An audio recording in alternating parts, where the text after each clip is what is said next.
อบจะแกอดขมดมีนแดนกำนอดแกอดขมดมีนแดนกำนอดแกอดขมดมีนแดนกำนอดตาลูกเดี๋ยวไทย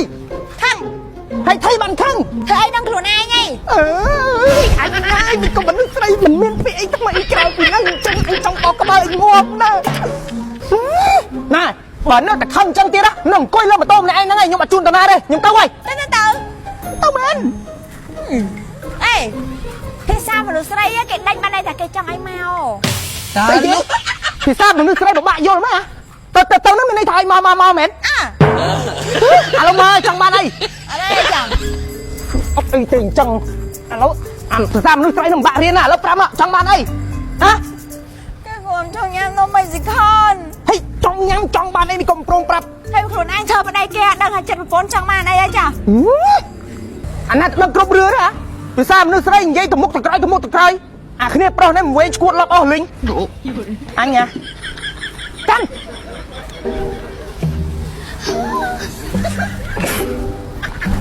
ណែនំ Mexican យេផ្អែមតិចឲ្យកាន់អានឹងសិនយកមកគម្រាមបងវិញនិយាយឲ្យផ្អែមខ្ញុំត្រូវការភាពថ្នាក់ថ្នមលួងលោមអូនសម្លាញ់ណែនំ Mexican មាន2រសជាតិអាក្រហមនេះរសជាតិសាច់អាំងហើយពណ៌បៃតងនេះរសជាតិពោតអាំងបាននៅប៉ុណ្ណឹងនៅធ្វើមិនទៀតលុំទេបចុកទេបចុកកាន់មួយសិនអញ្ចឹងអូយទុកអានេះចោះសិនអីទុកក៏បាននោះមិនស្រួលនិយាយគ្នានំ Mexican នេះលឿនមួយមកនេះ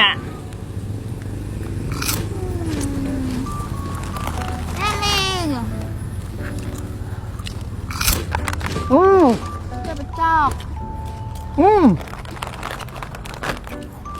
ឆ្ងាញ់ហ្មងណានំ Mexican អូយអូនសុំភ្លក់រសជាតិពោតអាំងម្ដងមើលភ្លក់ទៅអូយយ៉ាងថ្មី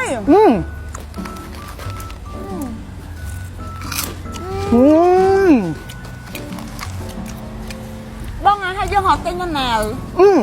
យើងណាអាចរកទិញនំ Mexican ណានៅតាមតូបលក់ចាប់ហួយមួយក៏ផ្សារទំនើបនានាបានហើយមិនតែប៉ុណ្ណោះណានំ Mexican នេះហាគឺផលិតផលនាំចូលមកពីប្រទេសឥណ្ឌូនេស៊ីនិយាយទៅនំនេះហាឆ្ងាញ់ស្រដៀងនឹងនំតូរីតូដែរ Mexican សម្រាប់អ្នកក្លាហានឈ្ងុយឆ្ងាញ់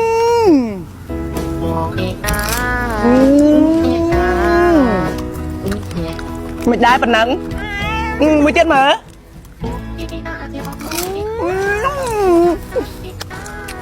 អែមហ្មងណា